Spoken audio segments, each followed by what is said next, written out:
আজকে আমরা যাচ্ছি বাবার জন্য শপিং করতে। বাবার জন্য কি শপিং করি সবটাই শেয়ার করবো, ভিডিওটা স্কিপ না করে লাস্ট পর্যন্ত দেখো। তো এদিকে রেডি হয়ে আমরা বাড়ি থেকে বের হয়ে পড়েছি। প্রায় আমি এক যুগ পর আজকে বাড়ি থেকে বের হয়েছি। বাবাই হওয়ার পরে বাড়ি থেকে বের হওয়া হয় না, সেরকম কোথাও যাওয়া হয় না। বাবাইকে নিয়ে শুধু দুবার মনে হয় ডাক্তারের কাছে গেছিলাম, ওইটুকুই আর কি। তো আজকে না গেলেও চলতো, বাট ও বললো আর কি চলো যাই, তাই আর কি দুজনে মিলে রেডি হয়ে বের হয়ে পড়লাম বাবার জন্য ড্রেস কিনতে। আর এদিকে তোমাদের সঙ্গে কথা বলতে বলতে আমরা 12-বিশাতেও চলে এলাম, দেখতেই পারছো। আর এদিকে দেখতেই পাচ্ছ 12-বিশার মা কালী। তো 12-বিশাতে আসলে তো ওনার দর্শন হবেই। আর এদিকে আরেকটু এগিয়েই দেখি যে চড়ক পুজোতে সাজে শিবগৌরী, তাদের দর্শন পেলাম, তাই ছোট্ট একটা ক্লিপ নিয়ে নিলাম। আর এদিকে দেখতেই পাচ্ছ আমরা চলে এলাম মেডো বাজারে। তো এদিকে বাইকটা সাইডে রেখে এখন আমরা ভেতরে ঢুকবো। তো ওদিকেও বাইকটা স্ট্যান্ড করে নিয়েছে, এখন দুজনে মিলে ভেতরে ঢুকছি।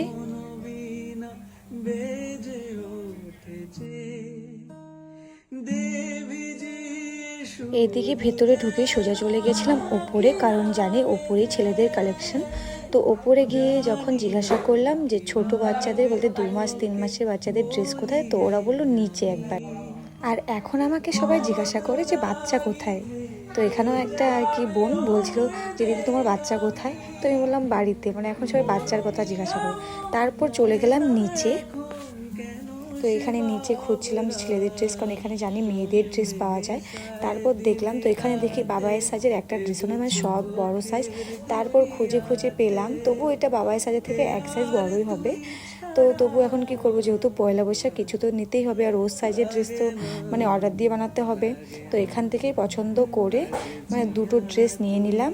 তো কোন দুটো ড্রেস নিয়েছি তোমাদের পরে দেখাবো। আর মলে মানে বড়দের থেকে ছোটদের ড্রেসগুলো ভালো, মানে ছোটদের ড্রেসগুলো চয়েসফুল হয় আর কি। তো এখানে আমি অনেক ড্রেস দেখছিলাম, আর ও বলছিল গরম সামনে এত ড্রেস দেখে লাভ নেই, আর বাড়িতে সবাই ড্রেস দিয়েছে। তো ওই ড্রেসগুলো তোমাদের সঙ্গে শেয়ার করবো কে কী দিয়েছে। আর এদিকে আমি ওকে বলছিলাম যে দেখো মেয়েদের ড্রেসগুলো কত সুন্দর। আর এদিকে ও বললো যে দেখে লাভ নেই। আমি আগে বলতাম যে আমার মেয়ে হলে খুব সুন্দর সুন্দর ড্রেস কিনে দেবো, কী করবো, আমার ছেলে হয়েছে। তারপর আমরা চলে গেলাম বিল কাউন্টারে। তো এখন ও বিল পে করবে। তো এদিকে বিল পে করা হয়ে গেছে, তো এখন আমরা বের হয়ে যাব।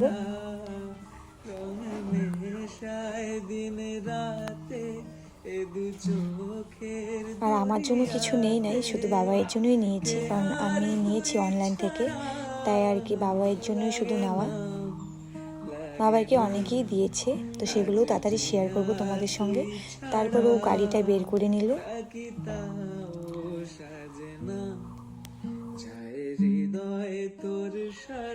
তো আমি এখন গাড়িতে উঠে পড়লাম।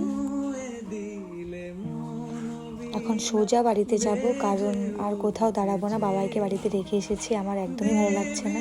ও বলেছিল কিছু খেতে, কিন্তু আমি বললাম না, কিছু খাবো না, সোজা বাড়িতে চলো। কারণ বাবাইকে বাড়িতে রেখে এসেছি মার কাছে, তো কান্না করতে পারে, তাই সোজা বাড়িতে যাব। আর এদিকে নন্দীগেটে এসে দেখি গেট পড়ে আছে, মানে যে যখনই কোথাও যাব মানে এই গেটটা পড়বেই আর কি। এই গেটটার জন্য আমাদের অনেক দেরি হয়। তো এখানে কিছুক্ষণ দাঁড়িয়েছিলাম, তারপর ট্রেন গেল, তারপর গেট খুলে দিয়েছে। এখন সোজা বাড়িতে এসেছি। আর এদিকে বাড়িতে এসে হাত পা ধুয়ে আগে ঘরে ঢুকলাম। আর ঘরে ঢুকেই দেখি মা বাবাইকে কোলে নিয়ে বসে আছে। মাকে জিজ্ঞাসা করতে মা বললো না, কান্না করেনি, কিন্তু এখন স্টার্ট করতো। তো দেখতেই পাচ্ছ বাবা ছটপট করছে মার কোলে। তুমি হ্যাঁ কান্দু কান্দু করো কেন? তুমি যখন ড্রেস আনতে গেছিলাম, ড্রেস পরবা না পয়লা বৈশাখে? ড্রেস পরবা না শুনো? তোমার খিদু লাগছে? খিদু তোমার খিদু লাগছে? খিদু। তো এদিকে বাবাই মার কোলে থাক, ততক্ষণে আমি ড্রেসটাও চেঞ্জ করে ফেলি, তারপর বাবাইকে কোলে নেব। তো এই ছিল আজকে ছোট্ট একটা ব্লগ। আশা করি তোমাদের কাছে ভালো লাগবে। ভালো লাগলে অবশ্যই একটা লাইক করে দিও। তো আজকে আমরা টাটা বাই।